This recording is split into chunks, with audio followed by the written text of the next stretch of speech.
Calling from a 917 area code. Who's this? Where are you calling from? Hello? Hello. Hi, this is Paul from Queens, and I just wanted to sort of thank you guys. I voted for AOC. She's my, representative, or could be. And I just kind of wanted to, what helped me, I know I've been calling you guys for a while, but I think there's like an issue. What helped me do it was, listening to you guys and sort of getting comfortable with socialism, those ideas. And the Crowley people came knocked on my door like a few weeks before, and they were saying about how Crowley is going to be the one who could fight Trump better because he's got this national platform, and it was convincing, or it was appealing at the very least.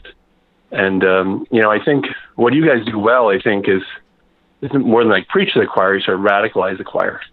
And I don't know, I'm just kind of curious. Sorry, a little scared.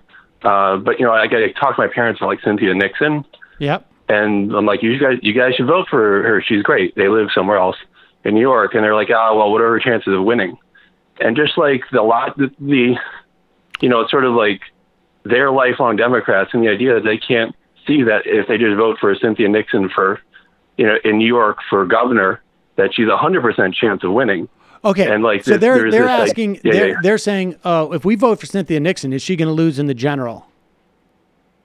Yeah, or like just, I think I had this attitude. Look, I guess it's conceivable that Andrew Cuomo could lose in the general. I don't think he's going to. Cynthia Nixon will also not lose in the general. I mean, the fact of the matter is it's just a very blue state. And Cynthia Nixon... Right, I guess So, okay, go ahead. I'm sorry.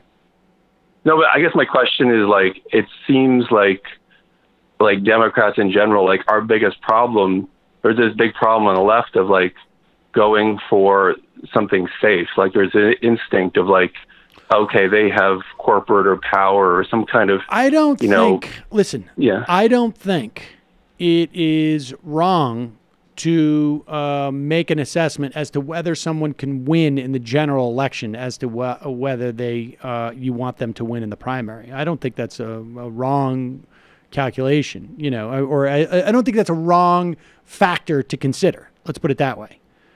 I can tell you, in the case of Ocasio-Cortez and in the case of Cynthia Nixon, you are not in jeopardy of giving that seat to the Republicans if they win in the primary.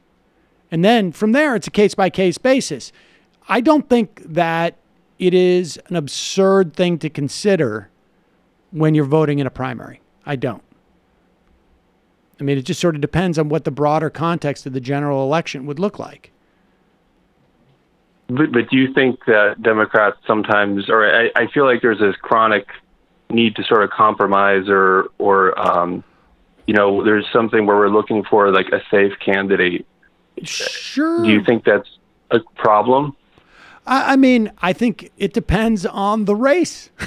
To be honest, do I think that there is a propensity of Democrats to go for a safe candidate? I think probably there is like a hangover from McGovern with people in your dad and your folks' generation, and in maybe in my generation, a little bit older, like that McGovern, the specter of McGovern was hanging over the Democratic Party for far too long. I think sometimes, depending on who is saying this is a safe choice, it is a fig leaf for just a policy preference, and it's not really about electability in the same way. I think, with folks like your parents, listen, we can see the implications of a Republican presidency, let's say, and Republican taking power. And so when you have lost all branches of government, I can understand why you might be concerned with making sure that you elect someone who is going to win. So I think it has to be on a case-by-case basis. I think sometimes it's too much. I think sometimes it's a legitimate factor.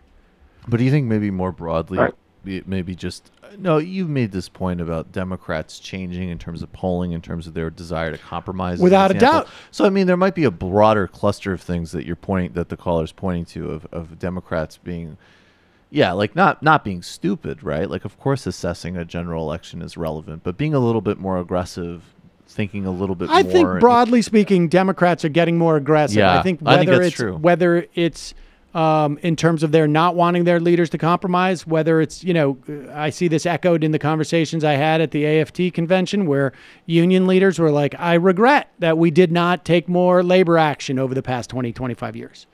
That type of stuff. So I think that's changing. And do I think it's problematic? It can be. Appreciate the call.